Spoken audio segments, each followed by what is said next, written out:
এবার কুসুমকে কাছে টেনে নিল আয়ুষ। হ্যাঁ বন্ধুরা, ভিডিওটা লাইক দিয়ে দেখতে থাকুন। যে মুহূর্তে কিনা আয়ুষের জন্য সর্বোচ্চ কমফোর্টের ব্যবস্থা করে দিয়ে যখন কুসুম বলতে থাকে যে আয়ুষবাবু এবার বরঞ্চ আপনি আপনার মতো করে উপরে ঘুমিয়ে পড়ুন, আমি বরঞ্চ মেঝেতেই ঘুমিয়ে পড়বো। অন্যদিকে যখন আয়ুষ বলতে থাকে যে কেন তুমি মেঝেতে ঘুমাতে যাবে বলো তো, আমি জানি যে আমার এই জায়গাতে থাকাতে তোমার সবথেকে বেশি অস্বস্তি হচ্ছে, কিন্তু তার সত্ত্বেও একটা জিনিস তোমাকে মাথায় রাখতে হবে, তুমি যেমন আমার বাড়িতে আমার কমফোর্টের কথাটা খেয়াল রাখো, তেমনি তো তোমার বাড়িতে তোমার কমফোর্টের কথাটা খেয়াল রাখা দরকার, তাই না? এরকম করে আমাদের মধ্যে এই দ্বন্দ্বটা লেগেই থাকবে এবং কখনোই শেষ হবে না, রীতিমতো গোটা রাত পেরিয়ে যাবে। তার থেকে বরঞ্চ কুসুম চলো আমরা একসঙ্গেই ঘুমিয়ে পড়ি। অন্যদিকে এই কথা বলা মাত্র যখন কুসুম বলতে থাকে যে কোনোভাবেই না, আপনার সঙ্গে আমার যেখানে কিনা স্টেটাসেই কোনো কিছু মেলে না, সেখানে কিনা আমি আপনার সঙ্গে এক বিছানায় শোয়ার সেই দুঃসাহসটা আমি কাল দেখিয়েছি বিধায় কিন্তু কাল আমরা নিজেদের অজান্তে অনেকটা কাছাকাছি চলে এসেছিলাম। আমি চাই না যে দেবীমাকে দেওয়া কথা আমি কোনোভাবেই ভঙ্গ করি, কারণ আমি যখন একবার দেবীমাকে কথা দিয়েছি যে আগামী 6 মাসের মধ্যে আমাদের মধ্যে সেরকম কোনো কিছুই ঘটবে না এবং কোনো কিছুই আর 4-5টা স্বামী স্ত্রীর মতন স্বাভাবিক হবে না, সেখানে আমি তার কথা যদি অমান্য করি বা ভঙ্গ করি তাহলে আমি তার চোখে চোখ রেখে কথা বলতে পারবো না।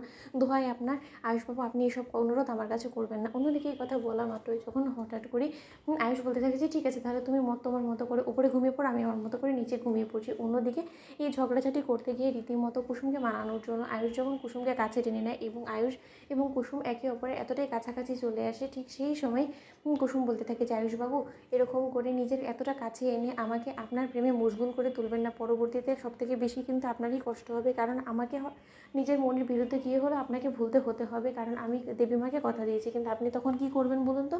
অন্যদিকে আয়ুষ বলতে থাকে যে কিসের এত শর্ত, কিসের এত ন্যায় নীতি বলো তো তোমার, এসব কিছু অমান্য করে আমরা কি নিজেদের মতো করে বাঁচতে পারি না কুসুম? অন্যদিকে কুসুম বলতে থাকে যে না, আমি কোনোভাবে দেবীমার কথা অমান্য করতে পারবো না। অন্যদিকে ইন্দ্রাণী গাঙ্গুলি যখন কুসুমের সম্পর্কে এরকম নোংরা সব কথাবার্তা শুনে দেবলীনার মুখ থেকে বাড়ি ফিরে আসে এবং ইন্দ্রাণী গাঙ্গুলি যখন বারবার করে আয়ুষ আয়ুষ বলে ডাকতে থাকে, ঠিক সেই মুহূর্তে দীপালি বেরিয়ে আসে এবং দীপালি বলতে থাকে যে আগে ম্যাডাম আপনি আয়ুষ বাবার খোঁজ করছিলেন? আয়ুষ বাবা তো নিজের শ্বশুরবাড়িতেই রয়ে গিয়েছে এবং আয়ুষ বাবা বলেছে কাল সকাল একদম কুসুমকে নিয়ে বাড়ি ফিরে আসবে, এর আগে আসবে না।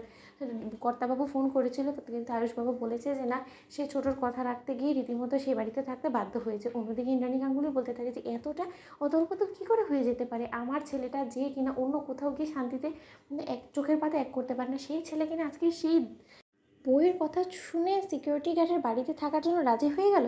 অন্যদিকে দীপালি বলতে থাকে যে ম্যাডাম দেখুন, ওকে তো এখন ওর স্ত্রীর দিকটাও দেখতে হবে, আপনি যতই কুসুমকে এ বাড়ির কাজের মেয়ে বলে ভাবুন না কেন, কিন্তু এখন তো কুসুম আয়ুষ বাবার স্ত্রীও এবং স্ত্রীর মুখের দিকে তাকিয়ে হয়তো বা সে ভুলে গিয়েছে এবং আপনি টেনশন করবেন না, ওদিকে শঙ্করদা খুব ভালো করে দেখে শুনে যত্নেই রাখবে আপনার ছেলেকে। অন্যদিকে যখন ইন্দ্রাণী বলতে থাকে যে তার মানে দেবলীনার যে কথাগুলো বলতে সেটা তো সম্পূর্ণরূপে অক্ষরে অক্ষরে মিলে যাচ্ছে, এই মেয়ে তো আমার ছেলেটাকে গিলে খেয়ে ফেলবে। তো বন্ধুরা একদম একটু সাবস্ক্রাইব করতে বলো না।